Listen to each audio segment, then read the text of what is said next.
Hello दोस्तों, मैं अमिता भास्कर। आज हम इस क्लास में विटामिन के बारे में पढ़ने जा रहे हैं। तो चलिए शुरू करते हैं आज की वीडियो। तो आज की वीडियो में हम विटामिन के बारे में पढ़ेंगे। तो देखते हैं इसमें यह शब्द जो है कैसिमिर फ्रंक ने प्रतिपादित किया था और इसका कार्य जो है शरीर की वृद्धि व विकास के लिए, शरीर की वृद्धि व विकास के लिए रोगों से लड़ने की क्षमता प्रदान करता है। कौन? विटामिन हमारा। ठीक है, अब देखते हैं इसमें पहली बार विटामिन की खोज कौन सी विटामिन थी जो पहली बार खोजी गई थी और इसके खोजकर्ता कौन थे? तो विटामिन जो थी विटामिन 1 थायमिन पहली बार खोजी गई थी और वैज्ञानिक जो है फ्रंक ने खोजा था इसे। ठीक है, वैज्ञानिक फ्रंक खोजकर्ता हो गए इसके। और किस सन में खोजा था उन्होंने? तो सन 1911 से लेकर 1912 में इन्होंने खोजा था इसे। तो आगे देखते हैं इसमें किस पर खोजा था इन्होंने। जो ये विटामिन की जो खोज की थी इन्होंने वो तो B1 थायमिन पर की थी। और किस पर खोजा था इन्होंने तथा नामकरण का आधार किस पर दिया? तो इन्होंने चावल की ऊपरी परत पर खोजा था और इसे अंग्रेजी वर्णमाला पर नामकरण दिया। यहाँ पर देखते हैं तो विटामिन ए हो गई हमारे, vitamin B, vitamin C, vitamin D, vitamin E और विटामिन के। ठीक है, अब आगे देखते हैं तो घुलनशीलता के आधार पर इन्हें निम्न प्रकार से बांटा गया है। देखते हैं तो घुलनशीलता के आधार पर दो प्रकार में यानी कि दो भागों में बांटा गया है। पहला तो है हमारा वसा में घुलनशील विटामिन और दूसरा है हमारा जल में घुलनशील विटामिन। तो पहले देखते हैं वसा में ऐसे विटामिन है जो वसा में घुल जाते हैं। कौन से हैं वो? तो विटामिन ए है, विटामिन डी है, विटामिन ई है और विटामिन के। ये चार हैं जो वसा में घुल जाते हैं। दूसरा है जल में घुलनशील विटामिन। तो इसे देखते हैं कौन सी विटामिन है। तो जल में जो घुल जाते हैं वो है बी कॉम्प्लेक्स। बी कॉम्प्लेक्स के अंतर्गत जो है B1, B2, B5 और B9। ठीक है, यहाँ तक जो है जितने भी विटामिन है ये बी कॉम्प्लेक्स के अंतर्गत आते हैं और विटामिन सी हमारी इसमें। ठीक है, ये सभी जो है जल में घुल जाते हैं। तो अब देखते हैं वसा में घुलनशील विटामिन जो है इनको देखते हैं डीपली आगे। तो विटामिन ए है जो सबसे पहले देखते हैं। तो विटामिन ए का जो वैज्ञानिक नाम है दोस्तों वो है रेटिनॉल। रेटिनॉल इसका वैज्ञानिक नाम है और इसे अन्य नामों से भी जाना जाता है। तो वो नाम है संक्रमण रोधी विटामिन। संक्रमण रोधी विटामिन के नाम से भी जाना जाता है और ये वसा में जो है घुल जाते हैं यानी कि वसा में घुलनशील विटामिन होते हैं ये। आगे है इसकी कमी से यानी कि विटामिन ए की कमी से जो रोग हो जाता है तो वो रोग है जो दोस्तों वो रतौंधी रोग हो जाता है और यह हमारे आंखों को प्रभावित करता है यानी कि रात का अंधापन या फिर नाइट ब्लाइंडनेस कह सकते हैं आप। ठीक है, इसे आगे देखते हैं जीरोपैथेलेमिया। जीरोपैथेलेमिया इसमें देखते हैं तो यह जो है प्रॉब्लम होती है यानी कि यह रोग होने पर आंख जो है शुष्क आंखें हो जाती हैं, ड्राई आईज हो जाते हैं। इसमें जो है आंखें जो है सूज जाती हैं हमारे और आंखों से आंसू नहीं निकलते हैं। और इसके स्रोत जो है देखते हैं तो कैरोटीन युक्त पदार्थ। कैरोटीन युक्त पदार्थ जो है तो कैरोटीन युक्त पदार्थ जो है दोस्तों ये फल यानी कि जितने फल रंग जो है पीले फल होते हैं इनमें ज्यादा पाया जाता है कैरोटीन युक्त पदार्थ। वैसे और भी स्रोत हैं जिनमें विटामिन ए पाया जाता है। देखते हैं तो हमारा इसमें जैसे गाजर, हरी सब्जी, अंडा, मांस, मछली, पका आम, दूध, घी, पनीर आदि इन सभी में पाए जाते हैं विटामिन ए। तो आगे देखते हैं दोस्तों अब विटामिन डी के बारे में। ठीक है, विटामिन डी को जो वैज्ञानिक नाम है इसका वो है कैल्सीफेरॉल। कैल्सीफेरॉल नाम है वैज्ञानिक नाम है इसका विटामिन डी का। और ये दोस्तों कैल्शियम युक्त होता है, कैल्शियम युक्त होता है। इसमें देखते हैं धूप का विटामिन भी इसे कहा जाता है। विटामिन डी को धूप का विटामिन भी कहते हैं दोस्तों। और जो विटामिन डी का संग्रह होता है वो हमारा यकृत में हो जाता है। ठीक है, यकृत में हो जाता है। और विटामिन डी है दोस्तों जो इसे दो भागों में बांटा गया है, एक तो विटामिन 1 और एक तो विटामिन 2। ठीक है, तो विटामिन 1 में देखते हैं तो विटामिन 1 को आर्गो कैल्सीफेरॉल कहा जाता है और विटामिन 2 को कोलीकैल्सीफेरॉल कहा जाता है। और विटामिन 2 का संश्लेषण जो होता है वो दोस्तों जंतु के द्वारा होता है।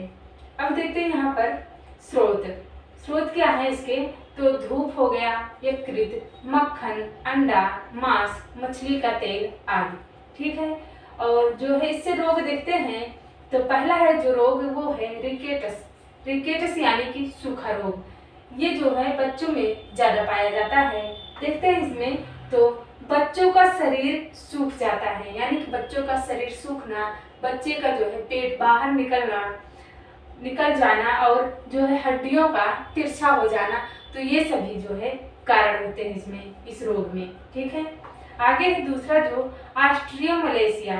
ऑस्टियोमलेशिया या ऑस्टियोपोरोसिस, ये जो है दोस्तों जो रोग है, यह रोग महिलाओं और वयस्कों दोनों में ज्यादा पाई जाती है। महिलाओं और वयस्कों में दोस्तों, महिलाओं और पुरुषों यानी वयस्कों में दोनों में पाई जाती है। जैसे ऑफिस वर्कर, ये लोग जो है दोस्तों धूप कम लेते होंगे, इसलिए जो है ऑफिस वर्कर यानी कि ऑफिस जाते हैं, सुबह जाते हैं, शाम को आते हैं तो धूप रहती ही नहीं।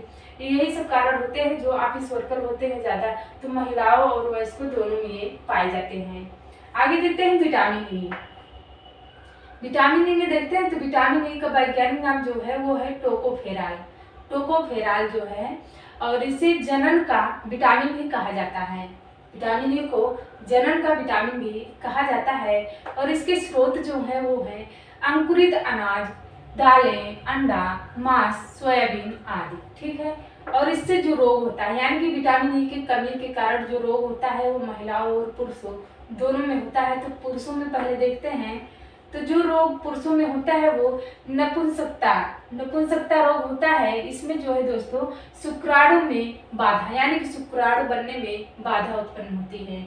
और दूसरा है महिलाओं में देखते हैं तो ये बाजपन रोग हो जाता है महिलाओं में। इसमें क्या होता है कि अंडे के निर्माण में बाधा, अंडे के निर्माण यानी कि अंडा बनने में दोस्तों जो है बाधा उत्पन्न होती है। तो आगे देखते हैं दोस्तों अब विटामिन के बारे में।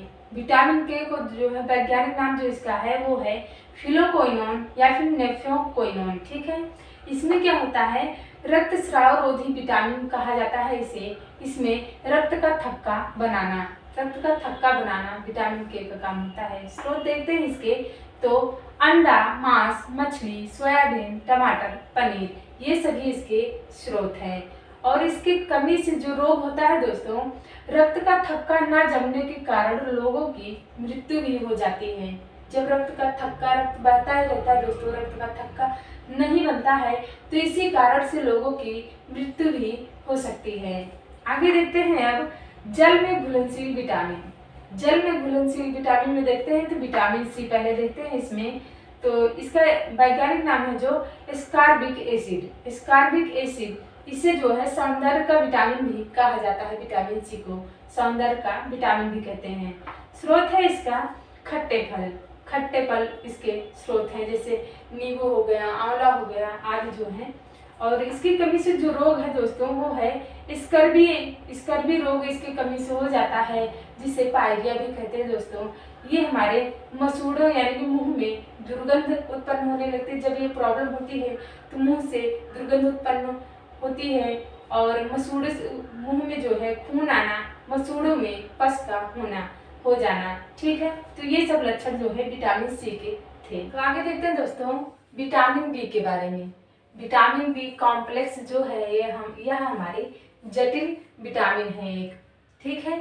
यहाँ पर है किसी एक विटामिन या विटामिन की श्रृंखला को जो है विटामिन बी कॉम्प्लेक्स कहा जाता है। इसमें देखते हैं विटामिन 1 यानी कि विटामिन 1 देखते हैं तो विटामिन 1 जो है हमारा ये थायमिन, इसका वैज्ञानिक नाम है, क्योंकि इसका रासायनिक नाम जो है ये थायमिन है।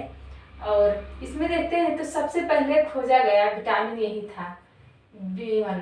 विटामिन B1 हमारा सबसे पहले खोजा गया जो है विटामिन था। और इसकी खोज जो की थी वो चावल की ऊपरी परत पर की थी वैज्ञानिक फंगजी ने 1912 में। ठीक है। आगे देखते हैं ये सभी अनाजों के ऊपरी परत पर पाए जाते हैं। ये सभी अनाजों के ऊपरी परत पर जो है पाए जाते हैं ये। आगे देखते हैं इसमें इसकी कमी से जो रोग होता है दोस्तों वो बेरी रोग हो जाता है और शरीर में खिंचाव आ जाते हैं, और इसमें जो लकवा हो जाता है, हृदयाघात हो जाता है, अपच हो जाता है या फिर कब्ज, ये सभी दिक्कतें हो जाती हैं। तो हृदयाघात यानी कि हार्ट अटैक हो जाता है दोस्तों। आगे देखते हैं B2 में, विटामिन B2 में देखते हैं तो इसका रासायनिक नाम है राइबोफ्लेविन इसका रासायनिक नाम है। इसकी कमी से जो रोग हो जाता है दोस्तों वो हो जाता है किलोसिस यानी कि होंठ का फटना, और ग्लोसाइटिस हो जाता है। तो ग्लोसाइटिस का अर्थ है दोस्तों जीभ में सूजन हो जाना, और डर्मेटाइटिस में दोस्तों त्वचा का फटना। तो ये सभी रोग हो जाते हैं। इसका स्रोत जो है दोस्तों वो है सोयाबीन, मांस, मछली, अंडा, दूध, केला, यकृत आदि। ठीक है, अब देखते हैं विटामिन B3। इसमें देखते हैं तो इसका रासायनिक नाम है निकोटिनेमाइड या नियासिन नाम है इसका। इसके स्रोत जो है दोस्तों वो है मूंगफली, हरी पत्तेदार सब्जियां, दूध, मांस, अंडा, केला, फल आदि हैं। आगे देखते हैं इसकी कमी से जो रोग होता है दोस्तों वो है पोलाग्रा या होर्डी सिंड्रोम। ठीक है, इसमें देखते हैं तो जो ये है पहला है हमारा इसमें डायरिया में होता है क्या दोस्तों कि दस्त लग जाते हैं, डायरिया में दस्त लग जाते हैं, बार बार दस्त जाना पड़ता है। और यहाँ पर है दूसरा डिमेंशिया में क्या है मानसिक विकृतियों मंद बुद्धि की स्थिति हो जाती है, मानसिक विकृतियों मंद बुद्धि की स्थिति हो जाती है दोस्तों। और यहाँ पर है डर्माटाइटिस, यहाँ पर है तीसरा हमारा डर्माटाइटिस। इसमें क्या होता है त्वचा में सूजन एवं खुजली हो जाती है, अंत में जो है रोगी की डेथ यानी कि मृत्यु हो जाती है, अंत में रोगी की मृत्यु भी हो सकती है दोस्तों। आगे देखते हैं विटामिन B5। इसका रासायनिक नाम है पेंटोथेनिक अम्ल है। इसका स्रोत है जो दोस्तों देखते हैं, स्रोत है टमाटर, मूंगफली, दूध, मांस आदि, ये सभी इसके स्रोत हैं। और इसकी कमी से जो रोग हो जाता है दोस्तों वो बाल सफेद होना और मंद बुद्धि हो जाना, रोगी मंद बुद्धि का हो जाता है दोस्तों। आगे देखते हैं विटामिन B6 में, विटामिन B6 का रासायनिक नाम है पायरिडॉक्सिन नाम है। और स्रोत है इसके जो है मांस, अनाज, बादाम, सब्जियां आदि। ठीक है, और इसकी कमी से जो रोग हो जाता है दोस्तों वो रोग होता है त्वचा रोग, एनीमिया यानी कि रक्त की कमी। और इसका संश्लेषण जो होता है वो आंतों के बैक्टीरिया द्वारा इसका संश्लेषण कर लिया जाता है। आगे देखते हैं अब B7। इसमें देखते हैं तो इसका रासायनिक नाम है बायोटिन नाम है इसका। और जो स्रोत होते हैं इसके दोस्तों वो है मांस, अंडा, दूध, सब्जियां आदि। ठीक है, इसे जो है विटामिन H के नाम से भी जाना जाता है, विटामिन 7 को विटामिन H के नाम से भी जाना जाता है। और इसकी कमी से जो रोग होता है दोस्तों देखते हैं तो कौन कौन सा रोग होता है। इससे लकवा, शरीर में दर्द, बालों का झड़ना या फिर बालों का गिरना, तो ये सभी समस्याएं इसकी कमी से हो जाती हैं। आगे देखते हैं B9। इसका जो रासायनिक नाम है वो है फॉलिक अम्ल यानी कि फॉलिक एसिड। ठीक है, इसके जो स्रोत हैं वो है दाल, सब्जियां, अंडा, यीस्ट, सोयाबीन, फल आदि। ठीक है, अब इसकी कमी से जो रोग होते हैं वो देखते हैं तो इसकी कमी से जो रोग होता है एनीमिया, पेचिस रोग। आगे देखते हैं अब B12। इसका रासायनिक नाम है जो वो है साइनोकोबालामिन। ठीक है, इसके जो स्रोत है देखते हैं तो इसके स्रोत दूध, मांस, अंडा, पनीर, मटर, मेवा, फल, दही, हरी सब्जियां आदि इसके जो है स्रोत हैं। इससे जो इसकी कमी से जो रोग होता है वो रोग होता है एनीमिया, पांडु रोग। एनीमिया दोस्तों यहाँ B9 में और B12 में दोनों में है। एनीमिया यानी कि रक्त का कम हो जाना यानी कि रक्त की कमी को दर्शाता है एनीमिया। आगे है अब यहाँ पर देखते हैं जो पहले हम यहाँ पर देखते हैं chemical name of vitamin. Trick के हिसाब से हम इसको ट्रिक के तरीके से इसे याद करेंगे दोस्तों। तो जो ट्रिक है हमारी वो है थोरा न्यू टेंट पर बायो फंसा। ठीक है, तो यहाँ पर हमने जो ये विटामिन के जितने भी प्रकार विटामिन के हैं यहाँ पर लिखे हैं। उसके बाद है यहाँ पर ट्रिक लिखे हैं। उसके बाद जो रासायनिक नाम है यहाँ पर लिखा है हमने, ठीक है। तो B1 का जो है B1 विटामिन B1 है, तो ये थो हो गया हमारा ट्रिकी, थो हो गया, और थो से होगा दोस्तों थायमिन। यहाँ पर B2 है, तो इसका जो ट्रिक है वो रा है, तो इसका रासायनिक नाम होगा राइबोफ्लेविन। और B3 है जो हमारा वो है न्यू, इसका ट्रिक जो है न्यू। यहाँ पर जो इसका रासायनिक नाम होगा निकोटिनेमाइड या फिर नियासिन। यहाँ पर B5 जो है वो है पेंट, इसका ट्रिक जो है पेंट है, तो इसका रासायनिक नाम जो होगा वो होगा पेंटोथेनिक अम्ल, पेंटोथेनिक अम्ल होगा।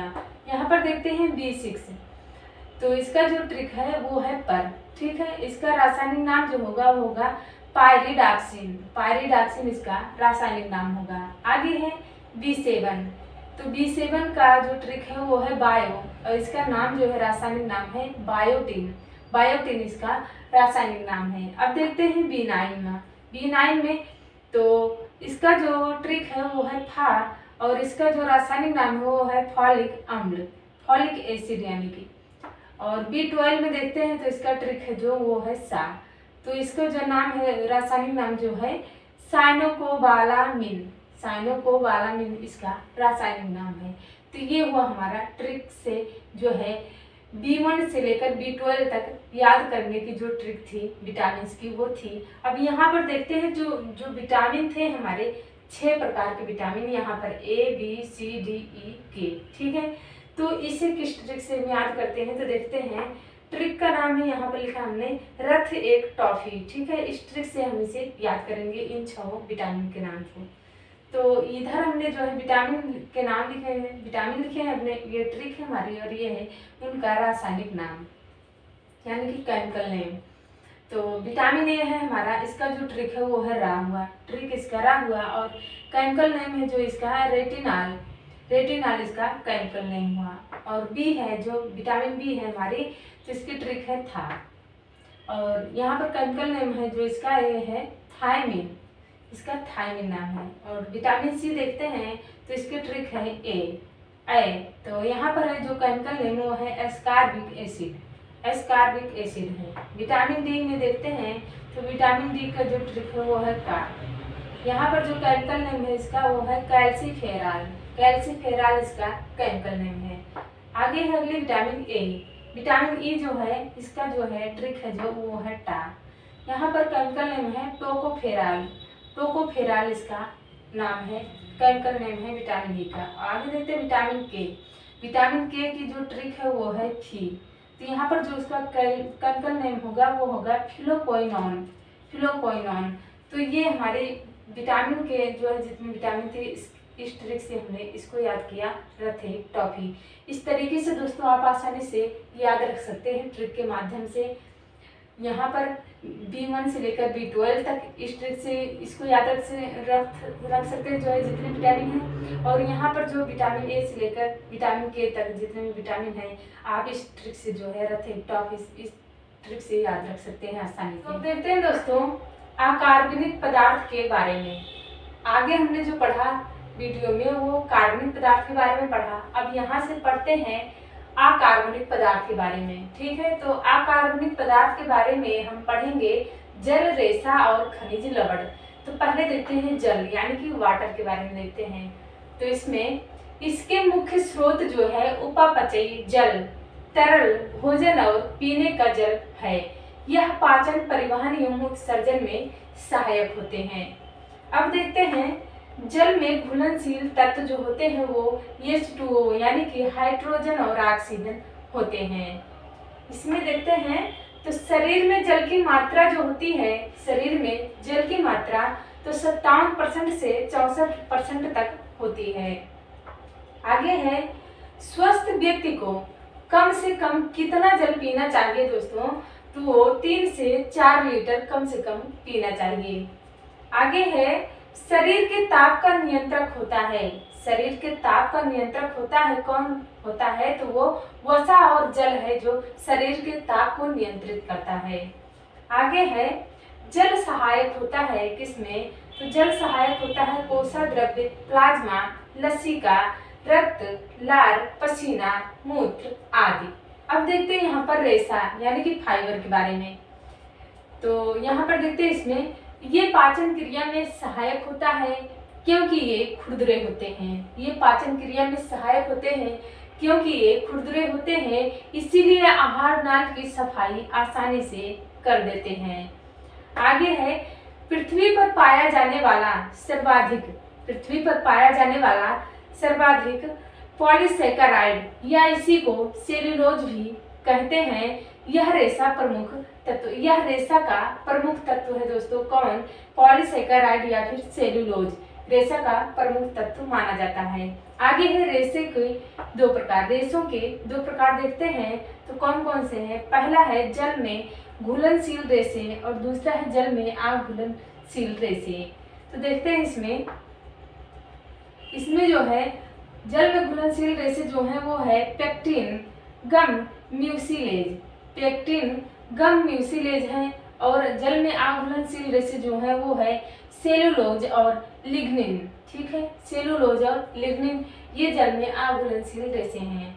आगे देखते हैं रेशों के बीच में जो पाया जाता है उसे दोस्तों वो उस परत को कहते हैं पेक्टिन की परत पाई जाती है। जो रेशों के बीच में पाई जाती है वो उसे पेक्टिन की परत कहते हैं या पेक्टिन की परत जो है पाई जाती है वो परत होती है, उसका नाम है पेक्टिन।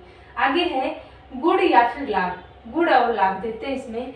तो गुर्दे की पथरी की संभावना कम होती है। रेशों के उपयोग से या रेशों को अपने खाने में जो है शामिल करने से दोस्तों जो है वो गुर्दे की पथरी की जो है संभावना कम होती है या कम कर देते हैं और आंतों के ट्यूमर की संभावना भी कम हो जाती है। और आगे है कोलेस्ट्रॉल की मात्रा को नियमित करता रहता है या नियमित कर देता है। आगे है कोलेस्ट्रॉल की अधिकता जब हो जाती है तब हमें क्या प्रॉब्लम होती है? तो धमनी ब्लॉकेज यानी कि धमनी हमारी ब्लॉकेज हो सकती है और हृदयघात की संभावनाएं बढ़ जाती हैं। हृदयघात की संभावनाएं जो है बढ़ जाती हैं कोलेस्ट्रॉल की अधिकता के कारण। तो अब खनिज लवण के बारे में यानी कि मिनरल्स के बारे में देखते हैं। तो इसमें वह तत्व जो हमारे शरीर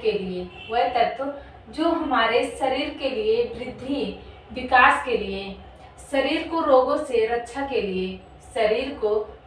रक्षा करने के लिए दोस्तों और हार्मोन जो है एंजाइम का निर्माण आदि जो है करते हैं। ये जो है दोस्तों हमको खनिज लवण कहाँ से मिलता है? तो भोजन के द्वारा प्राप्त होता है। ये हम जो भोजन करते हैं उसके द्वारा इसी भोजन के द्वारा ही हमें खनिज लवण प्राप्त होता है। आगे देखते हैं इन्हें दो भागों में बांटा गया है। पहला है हमारा अल्पमात्रिक और दूसरा है हमारा दीर्घमात्रिक। ठीक है, तो अल्पमात्रिक क्या है? जो कम मात्रा में हमारे शरीर को चाहिए होता है।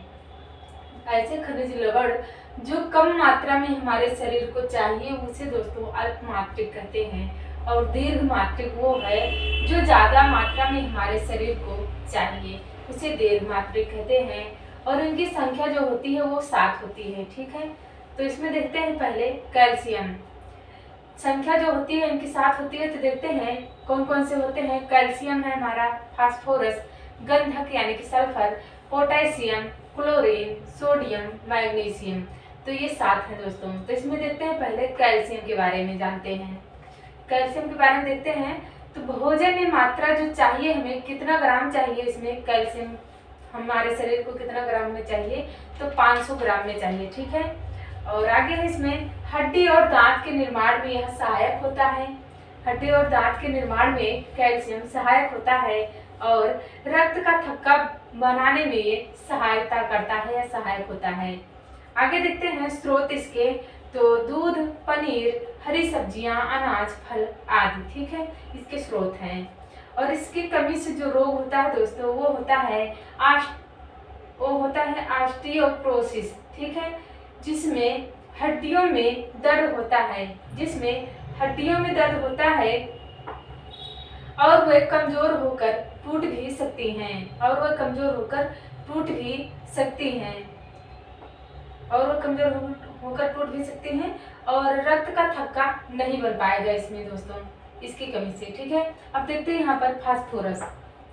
फास्फोरस के बारे में देखते हैं तो भोजन में इसकी मात्रा जो चाहिए वो 500 ग्राम चाहिए और हड्डी व दांत के निर्माण में सहायक होते हैं। और आगे है डीएनए व आरएनए का घटक भी माना जाता है, नया घटक होते हैं। आगे देखते हैं अम्ल और क्षार में संतुलन में सहायक होते हैं। अम्ल और क्षार के संतुलन में ये सहायक होते हैं। इनका स्रोत जो है, स्रोत देखते हैं तो अनाज, फली, मांस, अंडा, पनीर आदि जो हैं ये इनके स्रोत हैं। आगे है इनकी कमी से जो रोग होता है, यानी कि फास्फोरस के कमी से जो रोग होता है वो होता है हड्डी मुलायम, दांत मुलायम, मांसपेशियां कमजोर हो जाती हैं। हड्डी मुलायम हो जाती है दोस्तों, दांत हमारे जो मुलायम हो जाते हैं वो, और मांसपेशियां जो होती हैं वो काफी कमजोर हो जाती हैं, जिससे अंग भंग का खतरा रहता है, यानी कि अंगों का टूटने का खतरा रहता है। आगे देखते हैं अब गंधक यानी कि सल्फर गंधक के बारे में देखते हैं तो शरीर में इसकी मात्रा जो चाहिए वो 3 मिलीग्राम चाहिए और ये हमारे शरीर में प्रोटीन का निर्माण करता है। ये हमारे शरीर में प्रोटीन का निर्माण करता है।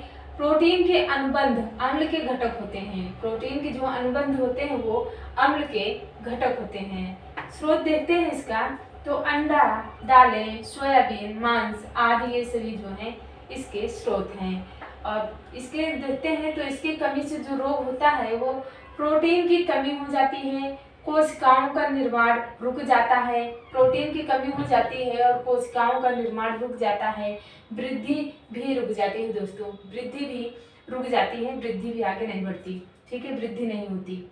आगे देखते हैं इसमें जो है सल्फर में यानी कि गंधक में बच्चों के लिए ये बहुत ही आवश्यक होता है।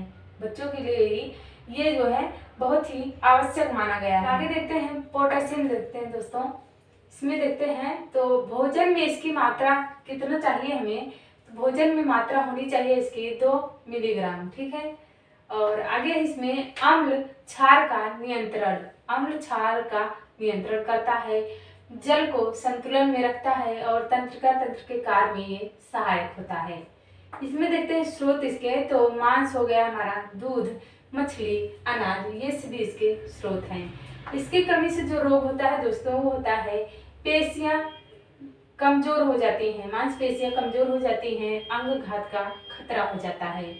आगे देखते हैं अब क्लोरीन। ठीक है, क्लोरीन के बारे में देखते हैं तो भोजन में इसकी मात्रा जो होनी चाहिए वो 3.2 ग्राम होनी चाहिए और कार्य है इसका भूख बढ़ाना, पेशियों का संकुचन और अम्ल क्षार में नियंत्रण रखता है। ये अम्ल क्षार का नियंत्रण रखता है। आगे है जठर रस में यह सहायक होता है। जठर रस में सहायक होता है। स्रोत है इसके खाने वाला नमक और समुद्री मछली।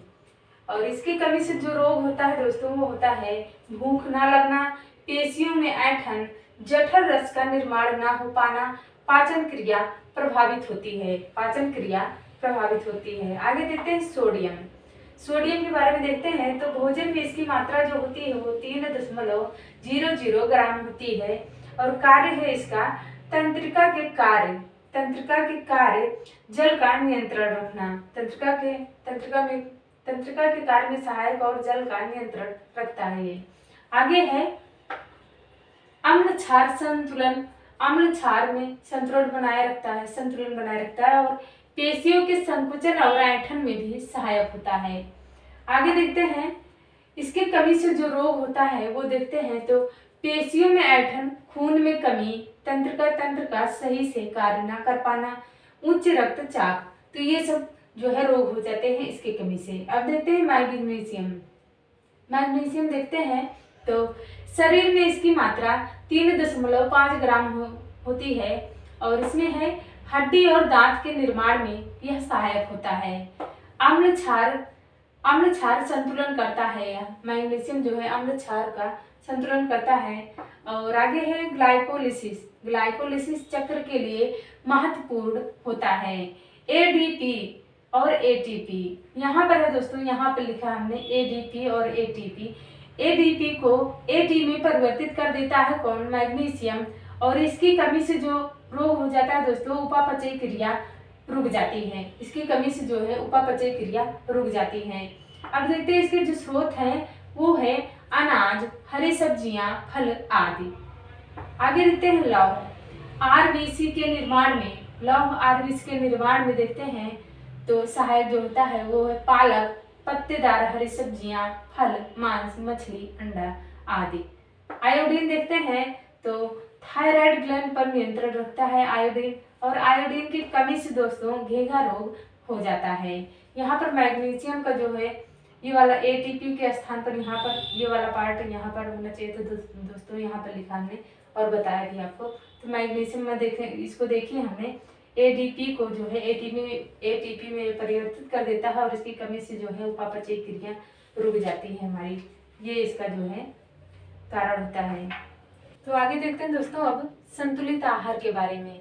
तो इसमें देखते हैं वह आहार जिसमें सभी पोषक तत्व उचित अनुपात में सम्मिलित होते हैं उन्हें ही संतुलित आहार कहा जाता है, या वो संतुलित आहार हमारा संतुलित आहार कहलाता है।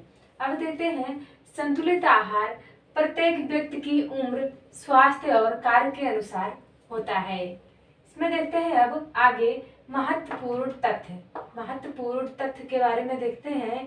तो जापानी मस्तिष्क ज्वर जो है बीमारी, जापानी मस्तिष्क ज्वर बीमारी जो है सबसे पहले 1924 में जापान में पहचानी गई थी, जो क्यूलेक्स मादा मच्छरों द्वारा फैलती है। आगे है फाइलेरिया।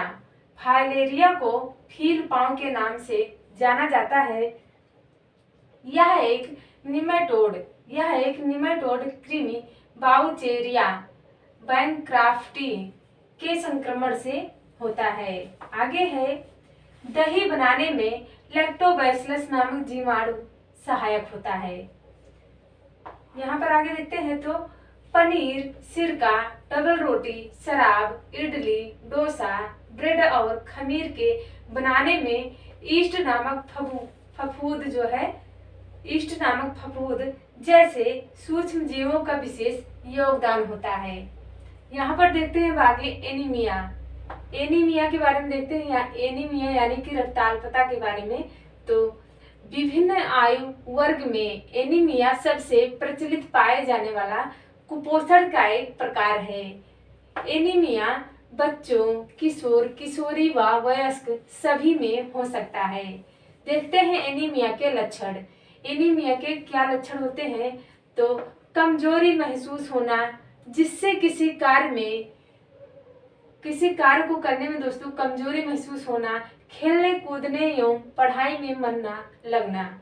आगे है सांस फूलना, भूख कम हो जाना, बीमारियों का अधिक होना। ये सभी एनीमिया के लक्षण हैं। अब देखते हैं एनीमिया की पहचान।